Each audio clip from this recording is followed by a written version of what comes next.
Hey everybody, thanks again for joining me. This is Julie Clark and I'm here today to talk to you about documentation in your foster care work.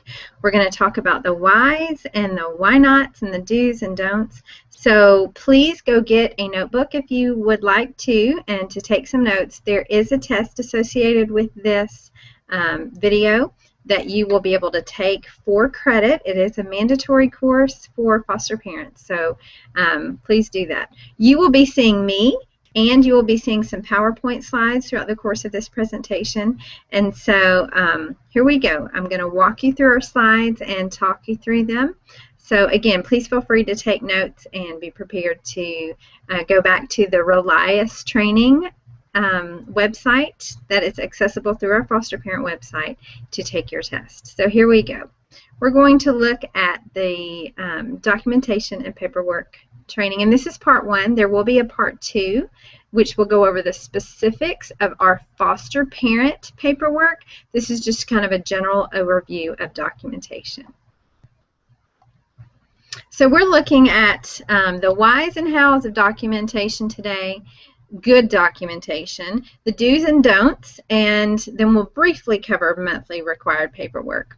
So the whys and hows of good documentation. We're going to go through why do we do this, and there are 5 things here that we'll walk through individually.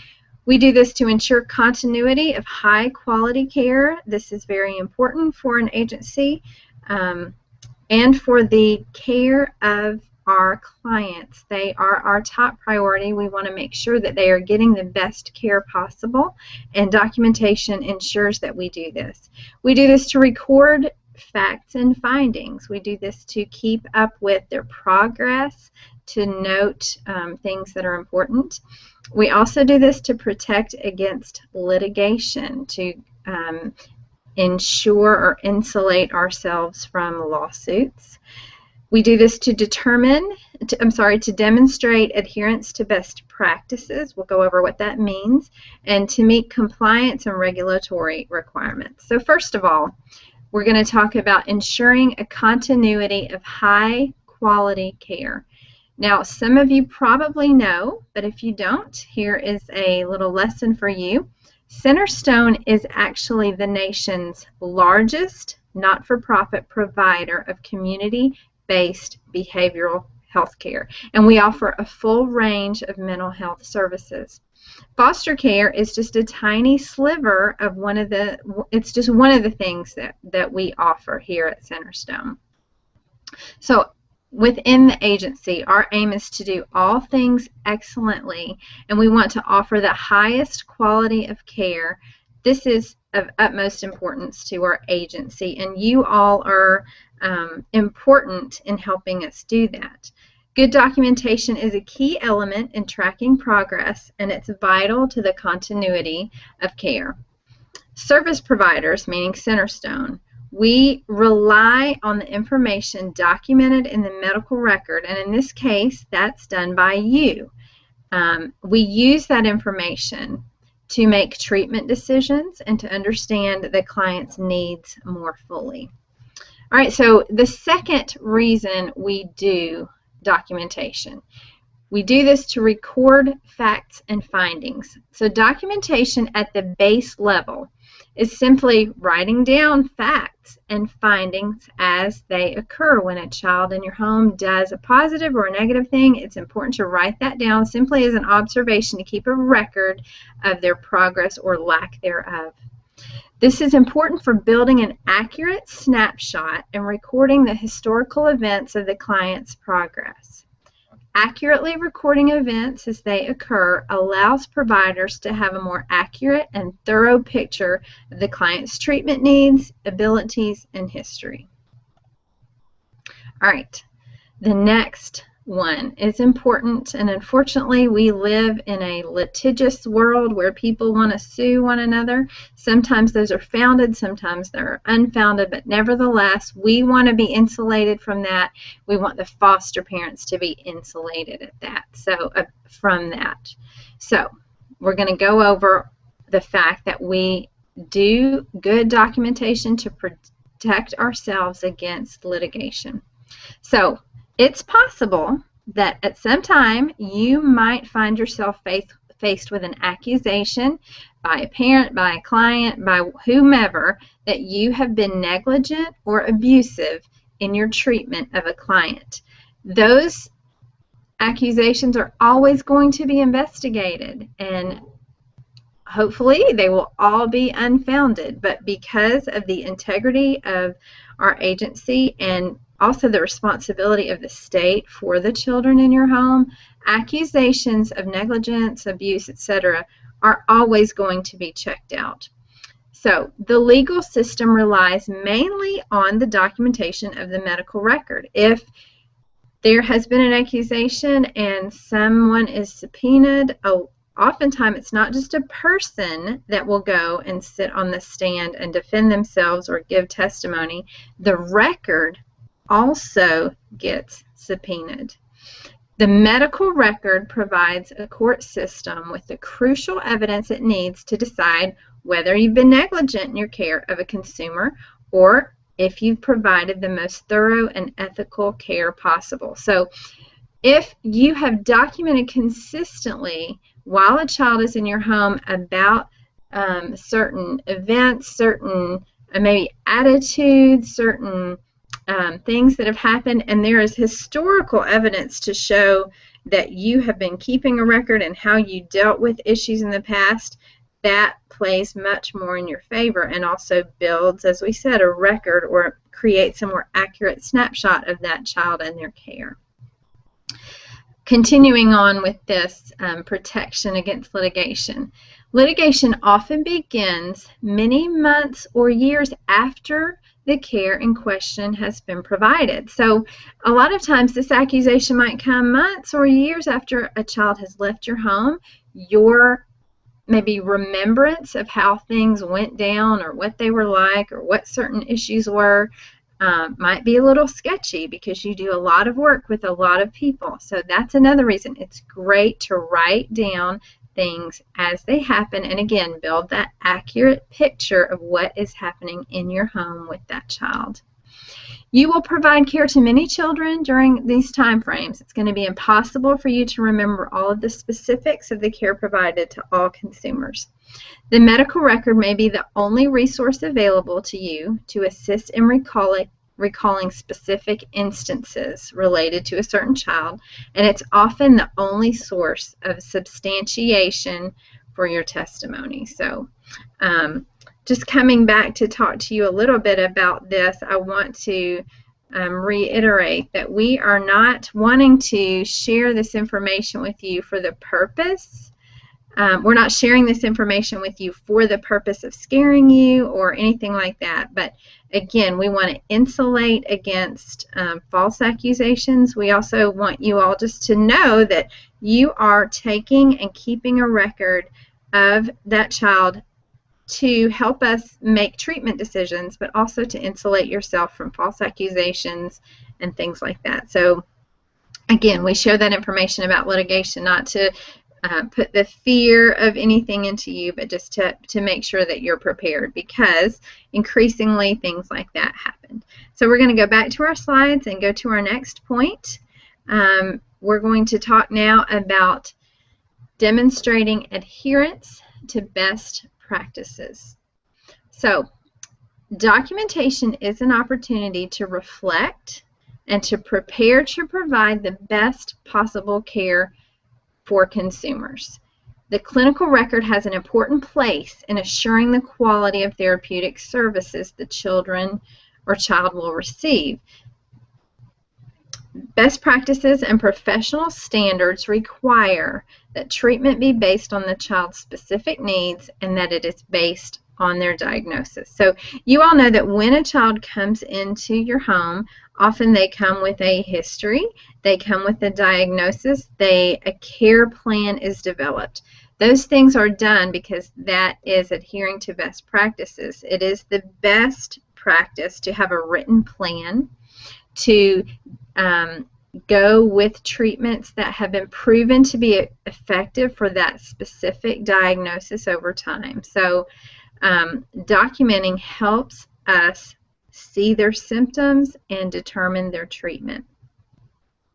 Treatment must be implemented in a planned manner, which is reviewed periodically with identified goals. You all know that on the treatment plans, the child has a goal, an objective. It is very helpful to always have that child's care plan, or at least the goals, written down for them so they can be reviewing those and have those kind of in front of them. We all know that when we have goals posted, even when we have a to-do list, we're more likely to get those things done because we're constantly thinking about them and trying to achieve them. So we want to identify goals, methods, time frames, and criteria to measure effectiveness and appropriateness. So the treatment team, and also there might be people outside of the immediate clinical team who review this treatment plan and the goals and see if they seem logical, see if they seem attainable, etc. So a written treatment plan based on good documentation is something that can be reviewed and measured as far as, is this effective? Is this appropriate for this particular child?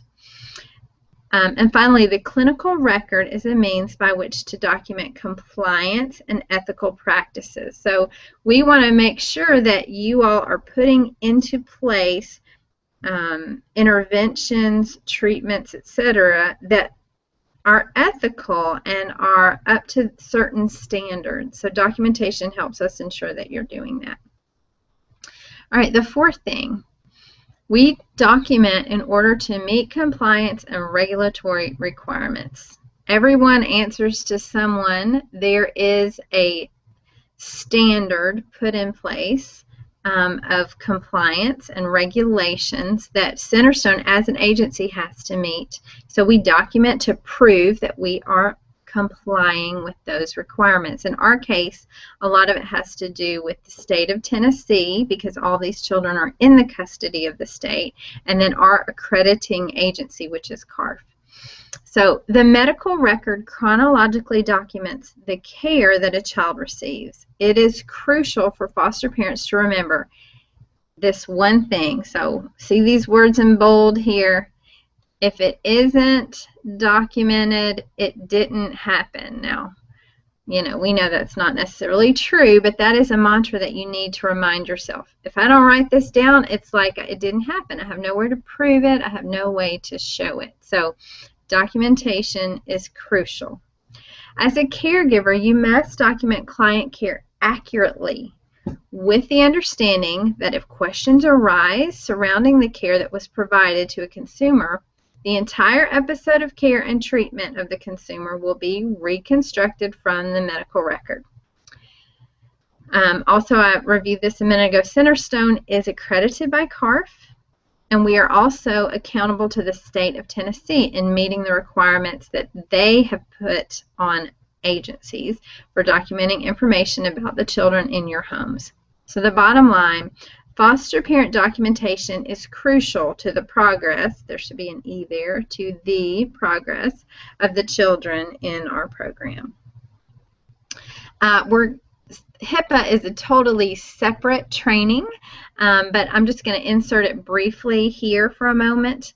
You are required both ethically and legally to ensure the confidentiality of consumer information.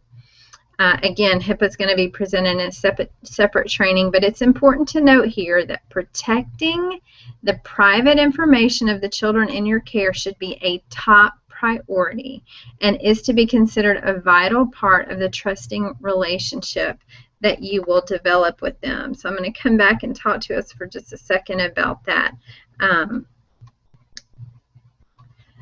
As you know, one of the roles that you play with these children is developing a caring and loving and trusting relationship. So keeping their information private is a way to prove to them that you value their privacy, that they can trust you. And so having phone conversations, you know, about the children, we understand that you need to vent, you need to share, you need to maybe bounce ideas off of people. That is most appropriately done, first of all, with your therapist and your case manager. If you do need to talk to someone about issues you're having with the child, keep those conversations confidential. Do not use the child's name, maybe anonymously if you need to bounce ideas off someone. Do your best to keep their information private. Also, paperwork that you have that is related to the child that has to be secure.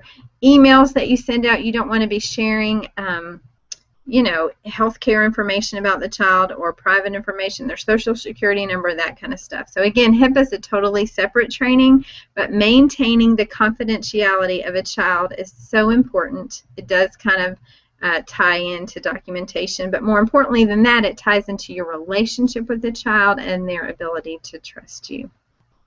Okay, so let's move back to our slides here. Confidentiality. All right, so we're going to get into the nitty-gritty here, the do's and don'ts. So let's talk about some things that you do in documentation, and we'll go over these more explicitly. But we do document information that's tied into the child's treatment, goals, and objectives. We want to write our notes in such a way that they address the goals that the child is trying to accomplish. We do include the treatment strategies that were used. Did we use timeout? Did we use rewards? Did we use this or that? Whatever strategies have been implemented, we want to see, did you do those, and are they effective? Another thing we do is we document positive progress that's being made, not just the negative. And we do write notes knowing that they could be used in a courtroom setting. Again, that goes back to that litigation issue. All right, some of the don'ts. Don't be vague. Don't sit down at the end of the month and try to remember everything. We realize that our notes are structured in such a way that it kind of lends itself to you all maybe sitting down and doing them all at once. Please don't do that. Please keep a log. Document things as they occur. Don't write in such a way that's hard to decipher. If you're doing it by hand, use good handwriting. If you're typing, please use good grammar and capitalization, periods, and that kind of stuff. Don't use abbreviations that are not widely used or understood. So it's best, the rule of thumb, it's just really best not to abbreviate at all, because again, this needs to be clear into the nitty-gritty here of what you do and what you don't do when you're documenting. Okay, so we looked at them briefly a second ago. Now we're going to go in detail. Document information that is tied to the child's treatment goals and objectives. All right, this is important. Get your notebook out, take a note here. You want to be sure that you have a copy of the child's treatment plan and that you're very familiar with their goals and objectives in the various treatment areas. So the plan is going to have home and family, education, various areas where they're working on behavior, that kind of stuff. Your treatment notes, and again, you all sit down at the end of the month and write these all out? No, that's not how things should go. We need to be document things as they happen, number one, but number two, the notes really need to be specifically related to how the child is progressing in the areas identified on their plan. You want to have a copy of that child's treatment plan. You want to know their goals. You want to know the specific strategies that the therapist or case manager, the team, has identified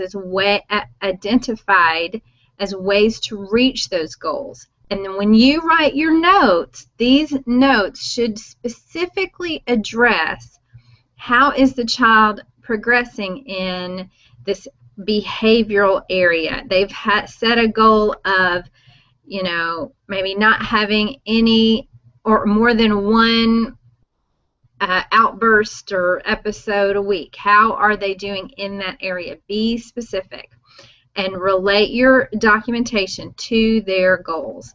Have they met their goals? Is there a need for the treatment plan to be revised as a result of them meeting that goal? We want to see progress moving forward. We don't need to keep a goal on a plan if it's been achieved. So that's why we're writing to the goals to know, are they improving here? All right, the second do. You want to include treatment strategies that were used, and I briefly addressed this a second ago, but in therapy sessions, in meeting with the case managers, or from your instruction as a foster parent, children are going to be given specific strategies to deal effectively with their issues. So, for example, if they're having anger management problems, they're going to be given specific things to do. Count backwards from 10, take a deep breath, those kind of things. Are they using the strategies and the tools that they've been given? Your notes should document whether or not they understand the strategies and are they using them. And are they helpful? This plan that was come up with at the beginning of treatment, is it effective? Is it working? Are they using them but they're not effective? Does something else need to be put in place, etc.? And do you, as the foster parent, the one with them all the time, feel like further education in a specific area is needed? Do they need some more instruction on how to identify when they're getting out of control or whatever? Is there some education that needs to be given to the child to help them use these strategies? All right, the next do. Do document positive progress that is being made, not just negative progress. Okay? Be watchful for any progress that's made. Praise the child, record it, write it down. What preceded it? What came before this progress? Is this something that we can kind of do over and over to help them be successful? Is it sometimes more natural? Yes, to look for things that need improvement. Yes, I am guilty of that as a parent myself. Noticing the bad things my children do, the areas of deficit, rather than praising them and looking for and searching out when they are making progress, when they are doing well. Document positive progress. Also, be sure that your notes reflect both the areas of need and the area of improvement. So, again, document positive progress. All right, the next do. You want to write your notes, and again, this goes back to our litigation segment. Write notes knowing that they could be blown up on a big, huge screen and looked at by a jury of your peers. They could be, at some time in the future, read in a courtroom setting. One of the main reasons we do documentation is to protect against litigation. In the event that a legal issue arises with a client years down the road, this clinical history, this written documentation, is going to be part of that evidence. And again, write your notes knowing that they could one day be projected on a big screen. All right, now let's get to the don'ts. Don't be vague. Don't sit down at the end of the month and try to remember everything. Don't write it with poor grammar or poor handwriting, please. And don't use abbreviations that are not widely understood. And really, just try not to use any abbreviations at all. All right, so now we're going to get to the nitty-gritty, even drill down a little bit further, of using objective language. Okay, so I'm going to give you some examples of both when you're writing notes. So you have a child in your home, you have Sherry living with you, and she just did something that was so inappropriate. And so you write down in your note, dutifully, Sherry displayed inappropriate behavior. And you write it down right when it happens. That's great. You don't sit down at the end of the month and do it. Okay, you're on the right track, but that is very vague and subjective. We want to know specifically, well, what did she do that was inappropriate? So a better way to do it would be to say Sherry was, and then tell specifically what she was doing. She was making seductive gestures to male peers. She was frequently touching one of them on the thigh. You even say where, okay? So objective versus subjective. Another example, Michael was acting out. So that is kind of a common way of just lumping all bad behavior in together, but we want to know specifically, and we need to know specifically for an accurate picture of what's happening with the child, more specifics. Michael began cursing, and he was shoving peers and staff when he was asked to take a timeout. So be specific and objective rather than subjective. Here's just a few more examples. Sherry's coming home late a lot. Well, what does that mean? Sherry was coming home late from school on these days of the week, so be specific. Michael eats very little lately. Well, has he always eaten little? We don't know that, but if you want to be objective about it, use more specific language. Tell us his appetite has changed significantly. You know, he used to eat a lot. Now he's eating a little. 2 times this week, he only finished, a quarter of his meal. And he has declined snacks 4 times this week. And that's out of the ordinary for him. Here's some more examples. You are very well-informed foster parents, and we really appreciate that. But we ask you to refrain from using diagnostic terms. Those are best left to the therapist, even if you know their diagnosis. So if you're writing in the treatment plan, or I'm sorry, in your progress notes, Sherry was acting very ADD and restless in our family meeting, it's better not to just say she was acting ADD. We want to know what she was doing that made you think that. So Sherry was unable to sit still. She usually doesn't have this problem.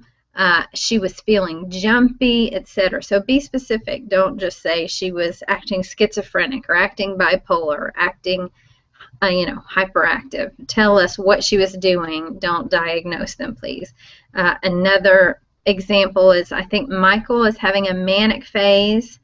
Well, we'd rather you describe that. What things is he doing that make you think he's manic? He talks incessantly. He has rapid speech, pressured speech. He's unable to sit for more than a minute. Those kind of things. All right. Another really important thing that we need you all to do is to document when a child is not complying with their treatment plan, when they are not putting into practice the strategies they've been given, when they are not working toward their goals, when they are refusing to take their medication, go to appointments, etc. This is extremely important. You want to make sure that the clients in your home get the services indicated for them. This is one of your biggest responsibilities. So you need to be compliant as well. You need to make sure they're getting to their appointments, keeping their appointments, offering them their medicine, etc.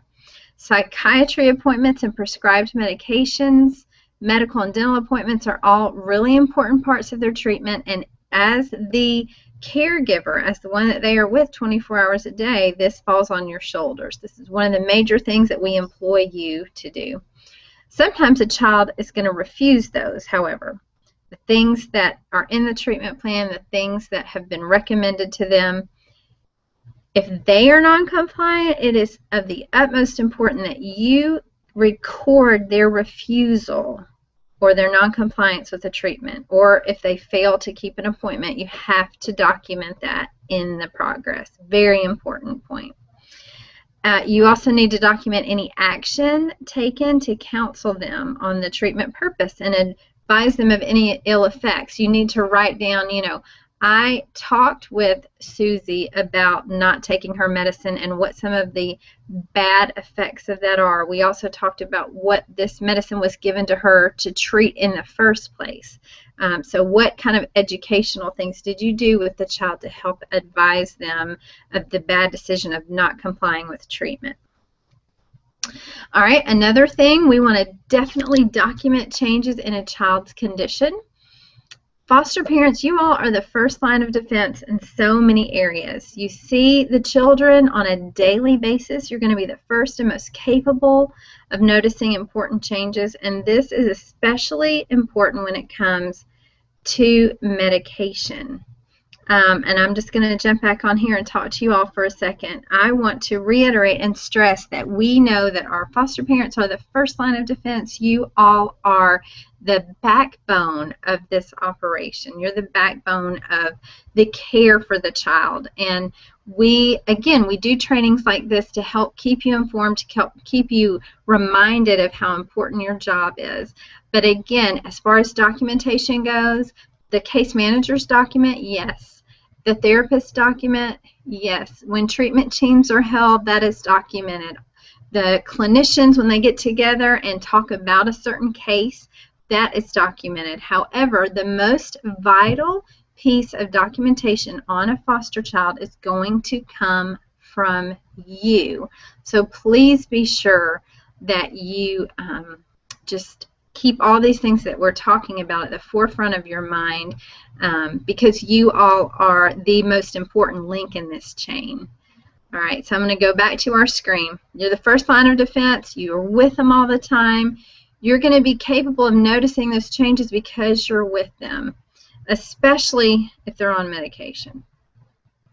Also, just briefly want to touch on our Centerstone philosophies. You all learn about the circle of courage. We want to be reminding the children of those different phases and stages. And when you're writing your notes, talk about the generosity spectrum, belonging, mastery, independence. Also, address the principles of re-education. This is an important part of treatment planning, of progress notes. Are they working with these things in mind? Are you viewing these children that you work with, knowing and remembering these things? So I'll just run down this list really quick. I'm not going to run over everything, just the things that are in bold to remind you. Life is to be lived now. Trust between a child and adult is essential. Competency makes a difference. Time is an ally. Symptoms should be addressed directly. Intelligence can be taught. Feelings are important. Groups are important. Rituals are important. Re-ed is very physical, and children are very physical. Communities are important, and there should be planned for the life of every child every day some joyous event and some event to look forward to tomorrow. So as you're working with them, please just keep these principles in mind, as well as the principles of the circle of courage.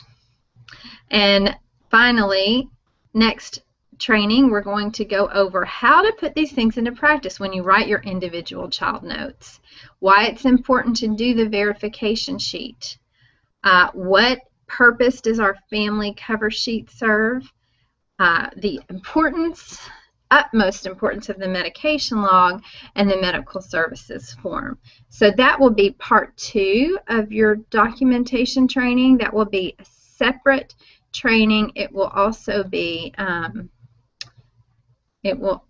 have a separate test. And so what you need to do right now after you've taken this test is hop on over to our FCS website, go to the Essential Learning Information, or Relias Training, that's what it's called now. Log in over there and take the test that's associated with this video. You might have actually gotten here in the first place from that website. So please be sure and go and take your test so you can get credit for this training. Thank you for your time, and thank you again for everything you do for the children that are in your care.